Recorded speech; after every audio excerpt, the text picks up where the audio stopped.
मेरे प्रिय स्टूडेंट, मैं आज क्लास 10th का गणित लेकर पुनः उपस्थित हुआ हूँ। यह चैप्टर का नाम है दो चर वाले रैखिक समीकरण युग्म और इस चैप्टर का हम लोग आज प्रश्नावली 3.3 जो है हल करने के लिए जा रहे हैं और इस प्रश्नावली का पहला नंबर क्वेश्चन देखेंगे। इसमें कहा कि निम्न रैखिक समीकरण युग्म को प्रतिस्थापन विधि से हल कीजिए। यानी इस चैप्टर में हम लोग को क्या करना है कि प्रतिस्थापन विधि से सारे सवाल को जो है बनाना है। उसके लिए हम लोग क्या करते हैं, आइए इसका जो पहला नंबर जो सवाल है कि x + y = 14 और x - y = 4, इसको करा कि प्रतिस्थापन विधि से हल करें। ये बहुत ही आसान है। सबसे पहले हम लोग क्या करें कि दोनों को इक्वेशन मान लेते हैं। पहला को इक्वेशन 1 मान लिए, दूसरा को इक्वेशन 2 मान लिए। अब हम लोग क्या करेंगे, कोई एक इक्वेशन से हम लोग कोई एक चर का वैल्यू निकालेंगे। यदि हम लोग समीकरण 1 से, है ना, यहाँ क्या करते हैं, समीकरण 1 से लिखते हैं। समीकरण 1 से क्या करेंगे कि उसको पहले उतार देंगे कि x + y = 14। ये लिखिए हम लोग कहाँ से, समीकरण 1 से। तो अब ये x बराबर कितना हो जाएगा कि 14 - y हो जाएगा। ये इसलिए होगा क्योंकि y जब बराबर की दाईं ओर जाएगा तो y में पहले क्या है, प्लस है, तो क्या हो जाएगा, माइनस हो जाएगा। इसको हम लोग इक्वेशन 3 मान लिए हैं। अब क्या है कि x का मान समीकरण 2 में प्रतिस्थापित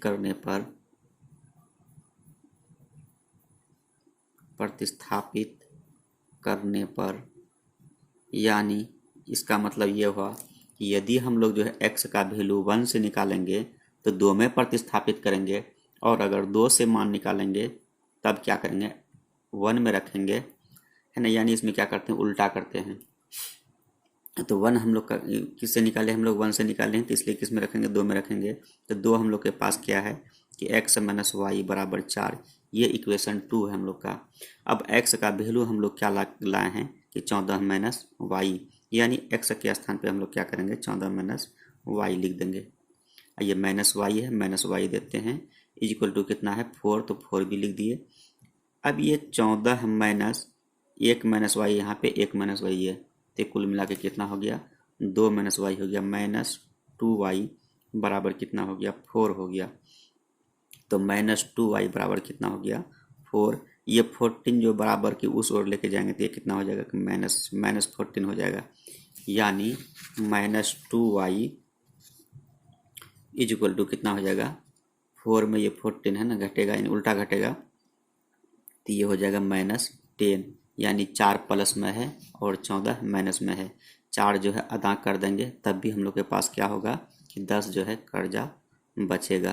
तो इसलिए ये सिर्फ जो है y बराबर कितना हो गया, -10 बाई -2, माइनस माइनस कैंसिल, 2 से अगर 10 को काटेंगे तो कितना होगा, 5 होगा।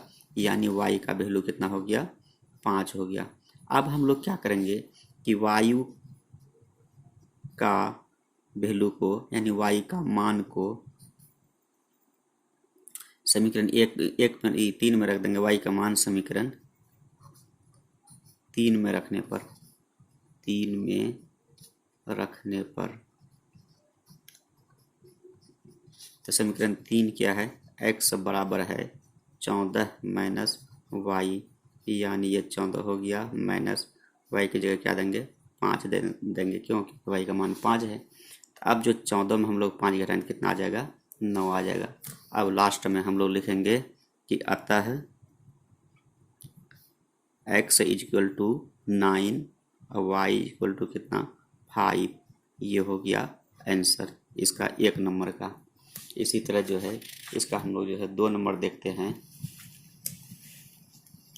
2 में क्या है कि s - t = 3, इसको इक्वेशन 1 मान लेते हैं। और एक है कि s/3 प्लस t/2 = कितना, 6 है। इसको क्या किया हम लोग, समीकरण 2 मान लिए। अब इसको भी क्या करना है कि प्रतिस्थापन विधि से ही हल करना है। उसके लिए फिर हम क्या करेंगे कि इक्वेशन 1 से क्या करते हैं, किसी एक जो है चर का मान निकालते हैं। यहाँ पे लिखते हैं समीकरण 1 से, समीकरण 1 से। जैसे ही हम लोग समीकरण 1 से लिखे हैं तो हम लोग यहाँ पे क्या लिखेंगे, s minus T is equal to 3, क्योंकि समीकरण 1 से लिखे इसलिए क्या किया, समीकरण 1 को उतार दिए। अब है कि सिर्फ हम लोग s बराबर लिखेंगे। ये 3 है, t जो है दाईं ओर जाएगा तो ये क्या हो जाएगा कि माइनस में है तो यहाँ क्या हो जाएगा, प्लस हो जाएगा, plus T. s is equal to 3 plus T. इसको हम लोग जो है इक्वेशन 3 मान लेंगे।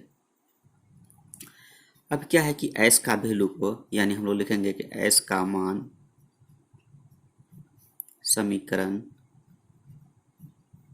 2 में प्रतिस्थापित करने पर,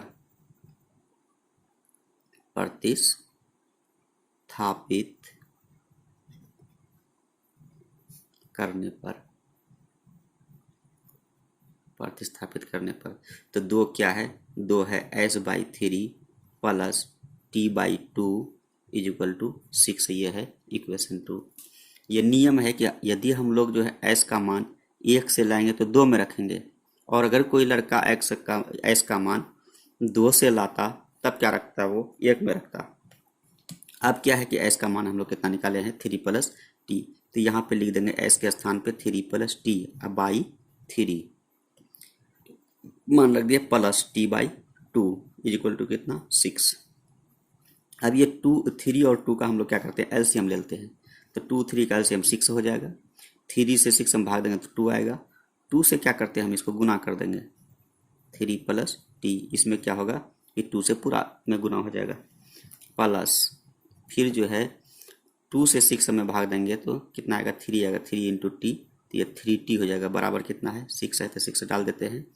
अब क्या है कि 2 से गुना करेंगे, 3 दूना 6, अब प्लस 2 गुना टी तो कितना हो गया, 2t हो गया, प्लस ये 3t है, अब बाई 3t है, बराबर देते हैं, ये 6 है, ये 6 इधर जाकर क्या हो जाएगा, भाग में तो गुना में हो जाएगा। यानी 6 प्लस 2t 3t कितना हो गया, 5t इसके कितना हो गया, 6 गुना 6 तो 36, यानी 5t बराबर कितना हो गया, 36। 6 को इधर लेते हैं माइनस 6, तो 5t बराबर कितना हो गया, 36 में 6 गया तो ये 30, इसलिए सिर्फ t बराबर कितना हो गया, 30/5। 5 से भाग देंगे तो 5 30, यानी t का मान कितना हो गया, 6 हो गया। t का मान 6 हो गया। अब क्या करेंगे हम लोग कि इस t का वैल्यू को समीकरण 3 में रख देंगे। t का मान समीकरण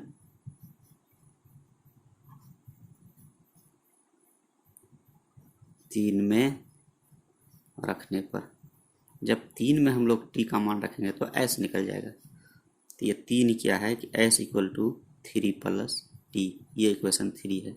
तो 3 तो ठीक है, t का जगह क्या लिखेंगे हम लोग, 6 लिखेंगे। 3 और 6 कितना हो गया, 9। अतः हम लोग लास्ट में क्या लिखेंगे, आता है s इज इक्वल टू 9 और t इज इक्वल टू कितना, 6। ये हो गया हम लोग का आंसर।